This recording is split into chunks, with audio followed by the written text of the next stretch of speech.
What's going on, guys? This is Sam with Troops Mowing. I wanted to take a quick second. It's a beautiful Saturday morning here in Hutto, Texas.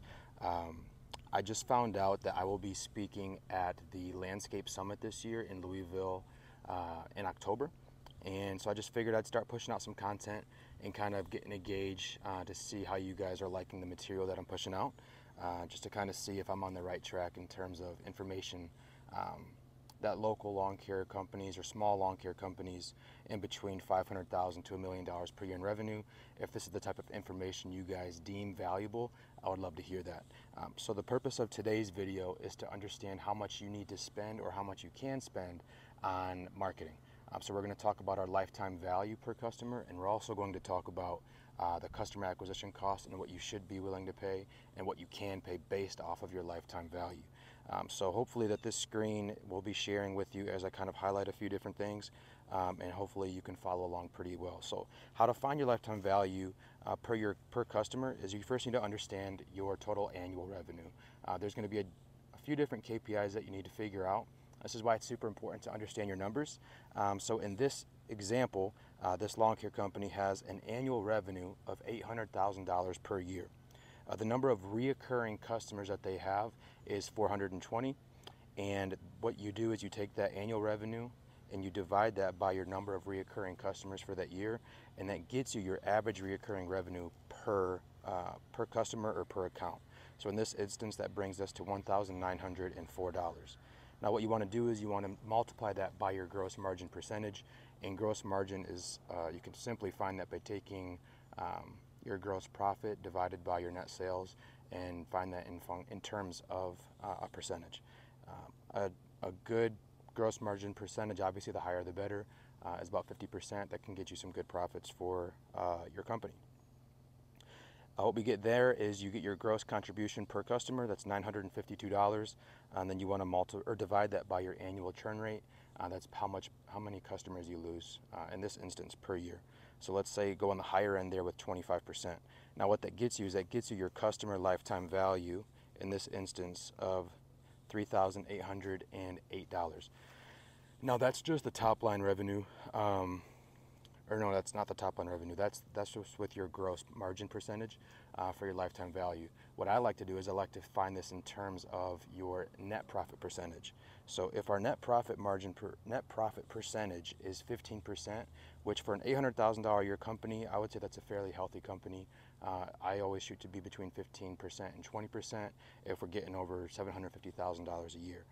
So in this instance, with 15% net profit margin, that brings your net lifetime value per customer down to $571.20. That means for the lifetime value of the customer, what your bank account sees, what your bottom line sees, is that $571. Now, we want to break that down into a per month metric. So what I like to do is I'll take the average revenue per month per customer, and that is $158. Now I want to get that net profit, so I want to multiply that by that 15%, and that gets us to $23.70 is our net profit per month per customer. Now the reason why this number is important to me is it allows me to understand how much money I'm willing to spend on my customer acquisition cost, and it also allows me to understand my break-even point per customer if they were to cancel for whatever reason. So if you're in hyper growth mode, you're going to be willing to have a higher customer acquisition cost. I don't recommend 50% customer acquisition cost, but if you're just trying to get after it and you have a lot of capital and you want to get your customer account up, you can go to that 50%. So in this case, since your net lifetime value per customer is $571, your 50% customer acquisition cost would be $285. That means through whatever marketing avenues you guys are pursuing, if you spend $285, you will get one customer in this instance. Now, if you're in profit mode, hopefully in profit mode you can rely on word of mouth and referrals, and that's just the best way to grow your company by building that loyalty with your customer base. But it's always good to kind of keep that money in the marketing engine just so that you can keep your finger on the pulse on what's working. So typically what we do is we have about a 10% customer acquisition cost compared to our net lifetime value per customer. So in this instance, it would be $57.10 for this example. Now, if you break that down, your break-even point for the profit mode would be 2.4 months. So what that means is if you spend that $57 to acquire that customer, they have to be with you and have consistent service with you based on these numbers for 2.4 months just for you to break even. So if for whatever reason they cancel before those 2.4 months, you're losing money. You're losing the bottom line, right? So you have to make sure that you're having measures in place, that you have certain systems to decrease your attrition rate, and you just have a lot of procedures to ensure that your customers are happy and that they're willing to keep coming back. And that's one of the biggest factors that you can think of and create and deploy within your company, is how to keep customers happy and how to keep them year round and how to make sure that they don't cancel.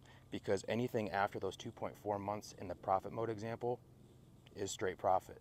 So if you're profiting $23.70 per customer after you broke even, if you have 1,000 customers, you're profiting 20,000 plus per month, just after you've acquired them through your marketing methods.